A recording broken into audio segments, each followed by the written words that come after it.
Good morning, first graders. How is everybody today? I got to go see Jose at his house yesterday. We had some pizza in his backyard. It was really nice. Let's see who's here. Hi, Zane. Hi, Penny. Hi, Kellen. Hi, Elijah. Good morning, Emerson and Sadie. Lots of people logging in. Hi, Caleb. And Nella. I got Nella's pictures of her project. They look really cool. Please try to send some pictures today so I can show everybody tomorrow. Hi, Jose. Hi, Esmeralda. Good morning, everybody. Oh, there's Zeth. Hi, Zeth. Zeth was one of my students. He's one of our fourth grade buddies. Whose buddy is he? I can't remember now. Zane's, maybe? It's been so long since we've seen our buddies. All right. Let's see what Mr. Rogers can teach us today. This one's called You're Special and has lots of cute little pictures. Like this bear picture. You're an ice cream cone. You're a lollipop. You're a baby chick. You're a pogo stick. You're a magic trick. You're a spinning top. You're special. If someone asked me to relate one reason you're so shiny, I'd really have to speculate with eeny, meeny, miny. You're a dancing doll. You're a shooting star. You're the foamy sea. You're a honey bee. You're a Christmas tree. You're a steel guitar. You're special. You're a cowboy's horse. You're a baseball bat. You're a bright blue sky. You're a fishing fly. You're an apple pie. You're a pussycat. You're special.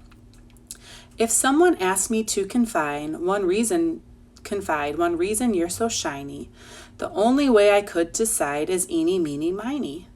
You're a swimming pool. You're a lightning bug. You're a smash home run. You're a raisin bun.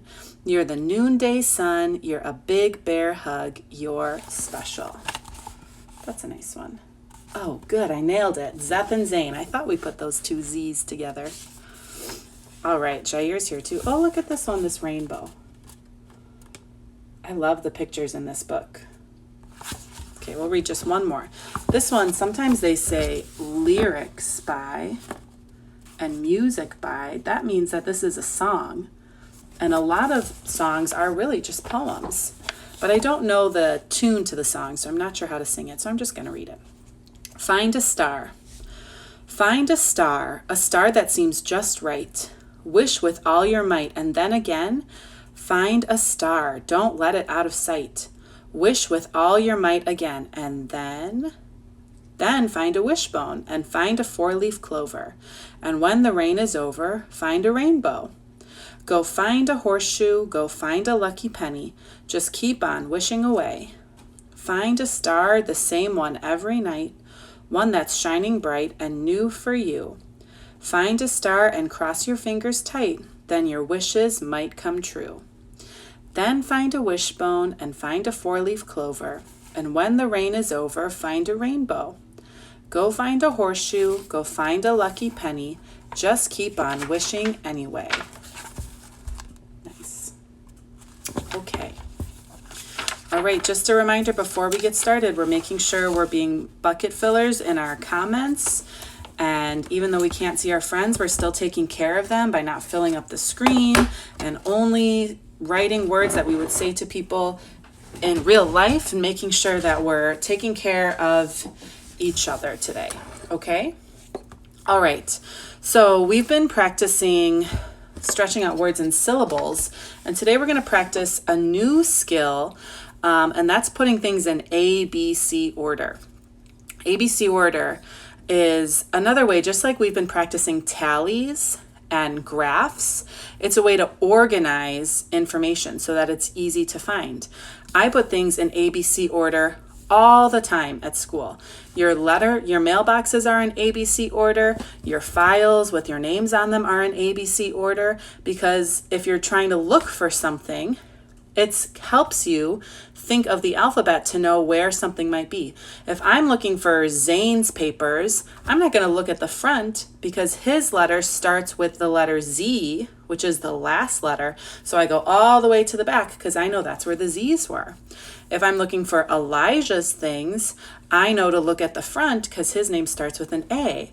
Then if I'm looking for Nella or Maggie or Liam, I kind of look in the middle because I know those letters kind of come in the middle.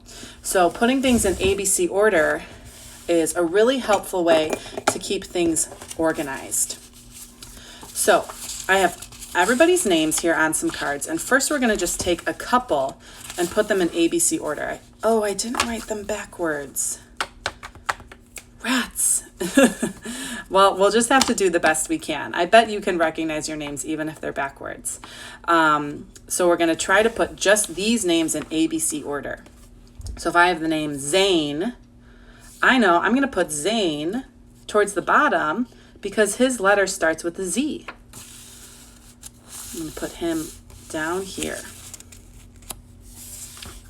Then Leo, where does L come in the alphabet? Is it at the beginning, in the middle, or more at the end? It's kind of in the middle, so I'm going to put it in the middle here. See how I can get you to see these. Where can I put them so you can see them? Still learning how to do things together here. Okay. Now we have Jose. Jose's name starts with a J. And I know it's not at the end, and I know it's not at the beginning. It's kind of near L, but I'm not sure if it's before L or after L. So then I might have to say the alphabet. If we were at school, we could look at our alphabet charts and we could see where it comes before. But I can just say the alphabet really quick. A, B, C, D, E, F, G, H, I, J, K, L. So it comes before L. So it's going to come before Leo. Then what about Jair?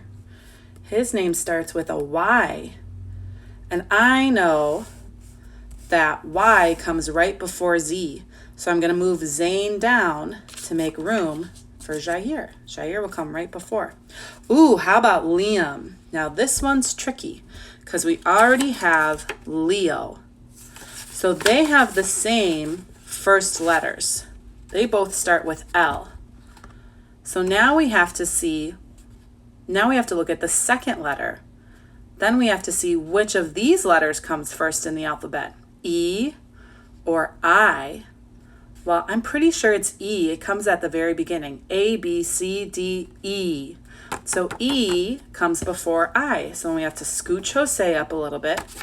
And then we put Leo and then Liam. And we have one more, Thiago. He starts with a T. I know that T is near the end. I know that it comes after L, but before Y. So I'm going to put him right in the middle here. And now I'm going to scoop them up because now they're in alphabetical order. So the order for these letters are Jose, Leo, Liam, Thiago, Jair, and Zane.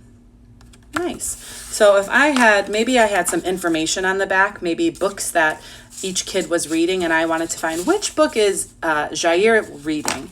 I wouldn't have to look through each one. I could go all the way to the back and know that he would be at the back because his name starts with a Y, and Y is towards the end of the alphabet. Very good. Let's try another set of names. Let's see who we have in this stack.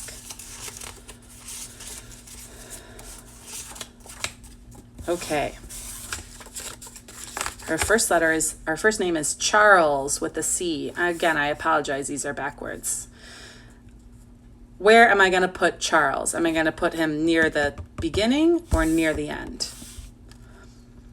I'm going to put him right at the top because C is right at the beginning. A, B, C. Oops. So he goes right up top. Ooh, then I have Kellen, K for Kellen. Is K at the beginning, the middle, or the end? It's kind of in the middle, right? I always think of KLMN, kind of right in the middle. So he's going to go right there. So I can leave space for other people to go. Oh, now I have Elijah. Elijah comes at the very beginning because he has an A. So I've got to scooch Charlie down to make room for Elijah. Then we have Caleb. Here we have, again, the same two letters, two names that have the same first letter, K and K. So now we have to look at the second letter, E and A. Well, I know A is the first letter, so Caleb comes before Kellen.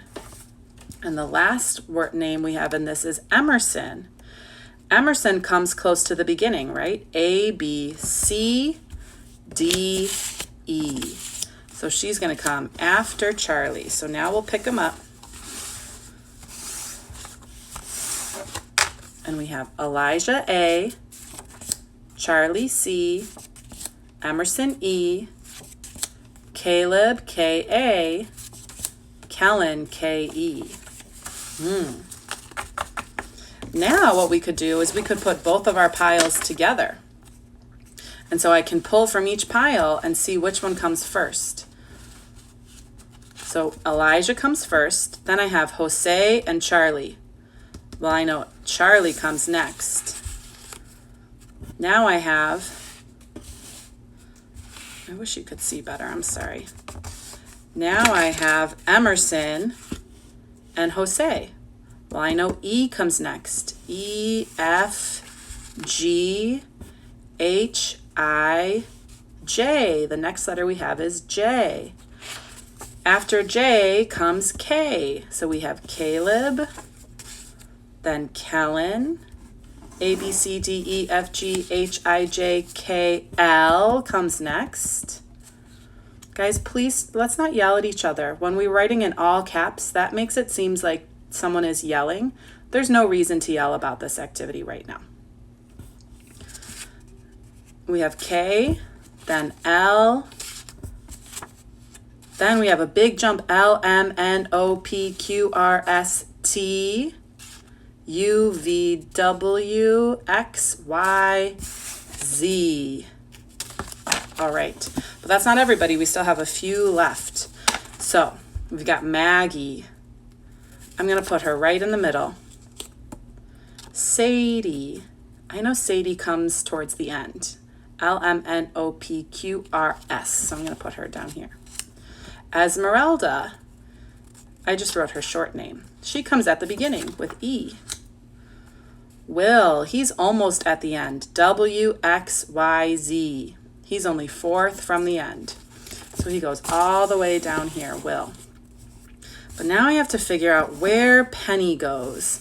I know she's going to go somewhere around Sadie and Maggie, but I'm not sure. So I can start from the beginning, or sometimes I know just a different place where I can start. I often start at L. So then I can think L, M, N, O, P. So Penny comes here. So now we have Esmeralda, Maggie, Penny, Sadie, and Will.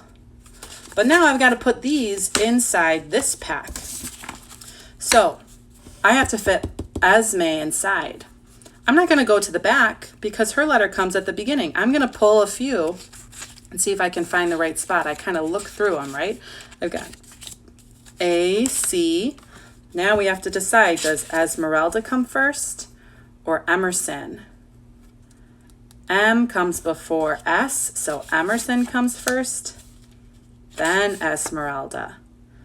Then we have E, F, G, H, I, J comes next, K, L, M. So now we fit in Maggie. Maggie comes before Thiago. M, O, P, Penny comes next. Q, R, S for Sadie. T for Thiago. U, V, W, X, Y, Z. So now we have everybody in alphabetical order. Nice job, everybody. So when you're working on IXL, that's one of your topics this week, is to put things in alphabetical order. So you can do it by singing the alphabet or saying it to help you, or if you have an alphabet chart somewhere, that might help you too, to be able to look at the letters. And it's really helpful to keep things organized. Okay, let's make some graphs today. Let's make some graphs. All right, what could we make a graph about today? So first I make my 2 lines going this way, and then I put my numbers on the side. 1, 2, 3, 4, 5, 6, 7, 8, 9, 10. All right, let's choose pizza toppings. Pizza toppings. I'll give you 3 choices. Would you rather just have plain cheese, pepperoni, or sausage? I know there's probably other things that you like, but if we were going to do a pizza order at school, we wouldn't have all the choices. We just have some choices, and you have to pick your favorite of those. So we have cheese, pepperoni, and sausage. Choose one. And I'm going to make a tally list while you're voting. Cheese, pepperoni, sausage. We got 1 sausage, 1 pepperoni. Cheese, sausage, or pepperoni? We got another pepperoni. I would choose pepperoni. So we have 3 pepperonis and 1 sausage. We've got another pepperoni, 4 pepperonis. Next one, we shut the door. 1 cheese. What does everybody else want? Elijah wants cheese too. Here's what we have so far. Another pepperoni, 1, 2, 3, 4, shut the door. Now there are 5 pepperonis. Another pepperoni. Do 30 more seconds. 30 more seconds. Oh, Sadie's brother said pepperoni. And another cheese. All right. 10. Another cheese. 9. 8. 7. 6. 5. 4. 3, 2, 1. All right. So I would do something like this if I was going to order pizza for school. I would have everybody vote and I would write it down. And then I would decide, how many pizzas should I get? Most people like pepperoni, so maybe I should get 1 pepperoni and 1/2 cheese and 1/2 sausage. Or maybe I get 2 pepperonis and 1 cheese and 1 sausage. So let's see, I have 5 cheese, 5, 6, 7, 8, 8 pepperonis, and 1 sausage. So now our chart would look like this. So the cheese is here, so I bring it all the way up to the 5. Pepperoni is 8, I bring it all the way up to 8. And sausage is just 1. So this is what our graph looks like. Most people said pepperoni. Some people said cheese, and 1 person said sausage. So if you owned a pizza restaurant, you might say, oh boy, I need to make sure I order more pepperoni because that's what people like. Then I don't need as much sausage because the people don't like sausage as much as pepperoni. People use graphs like this all the time to help them make good decisions when they're buying things or when they own a business, so that they know if I bought as much sausage for my pizza restaurant, I'd have a lot of sausage go to waste because it seems like lots of people don't want to order it. So I would have to make sure that I order more pepperoni and less sausage so that I save money that way and I don't waste ingredients. Let's try another one. All right, if you were at a barbecue and you got to choose between a hot dog, a hamburger, or chicken, which would you choose? Hot dog, hamburger, or chicken? Hot dog, HD, hamburger, H, or chicken? Which would you choose?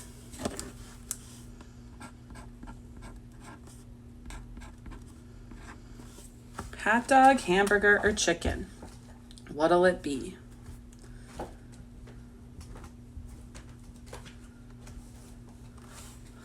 We got one, we got a hot dog, 2 chicken, another hot dog, chicken,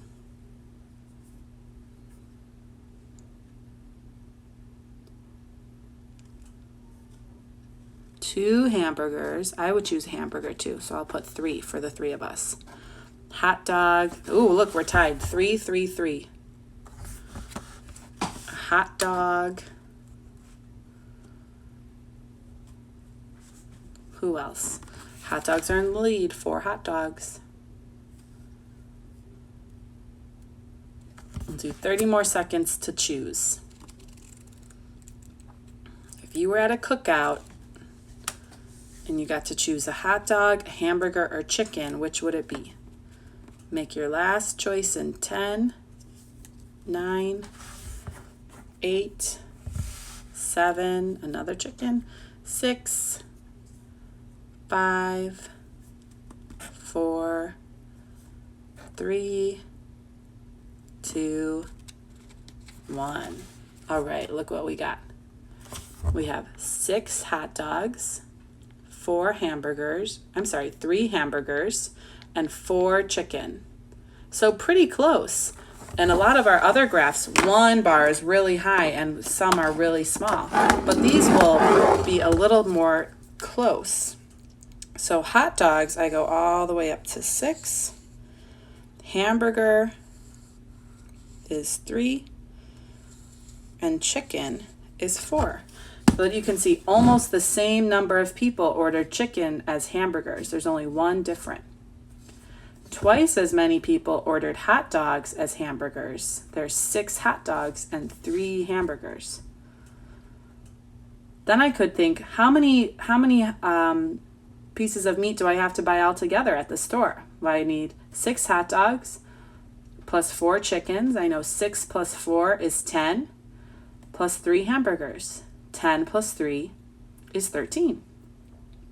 I could also use this to figure out how many buns I need. I need to buy 6 hot dog buns plus 3 hamburger buns. Maybe it's a chicken sandwich. Then I need to buy the same kinds of buns for hamburgers as I do for chicken. Then I need 3 plus 4 buns. I need 7 buns.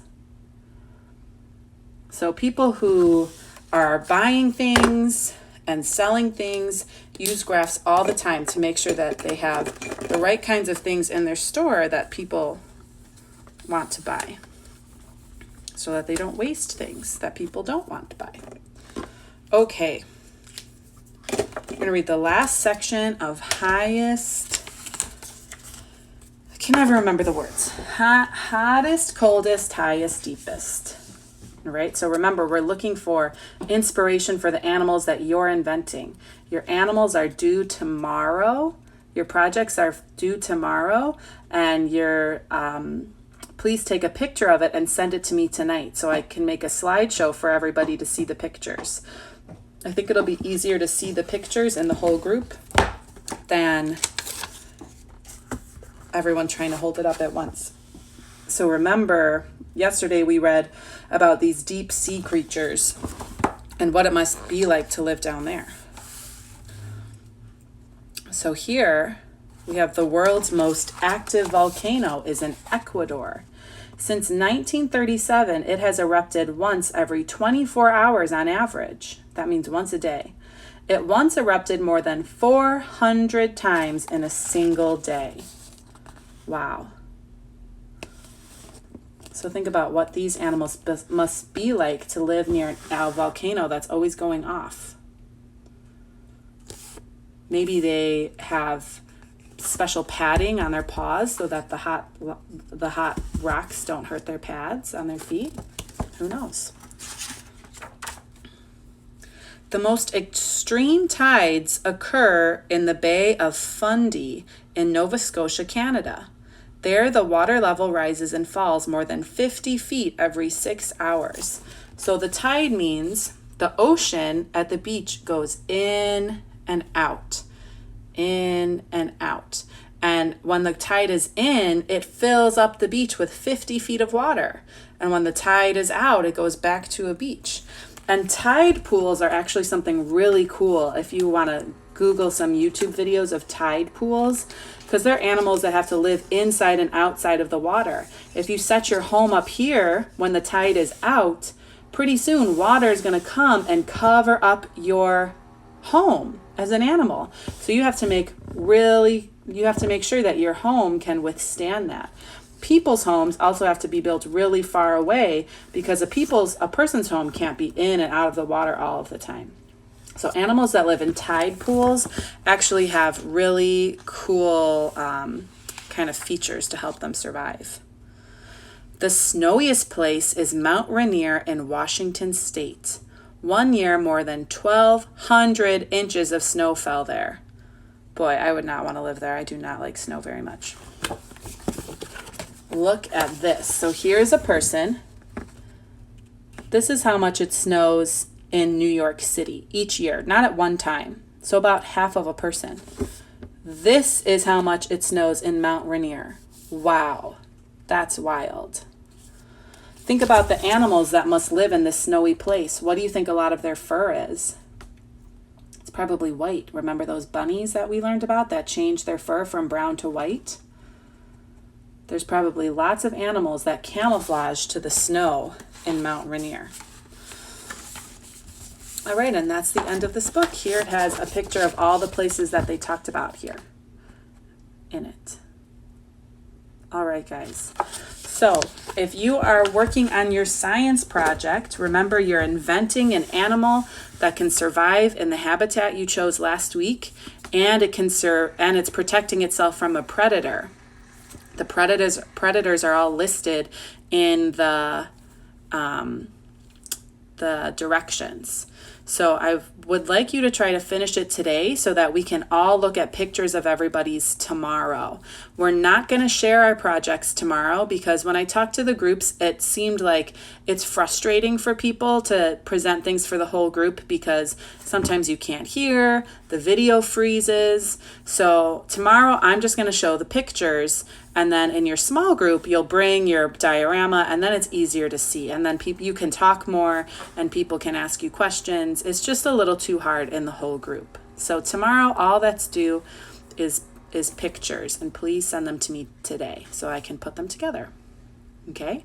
So I'll send a message to your parents, and then I'll see everybody else at 1 o'clock today. We're going to share stories. We haven't shared stories in a long time. So if you're working on a story about your character, you can bring one of those to share today. Okay? Bye, everyone.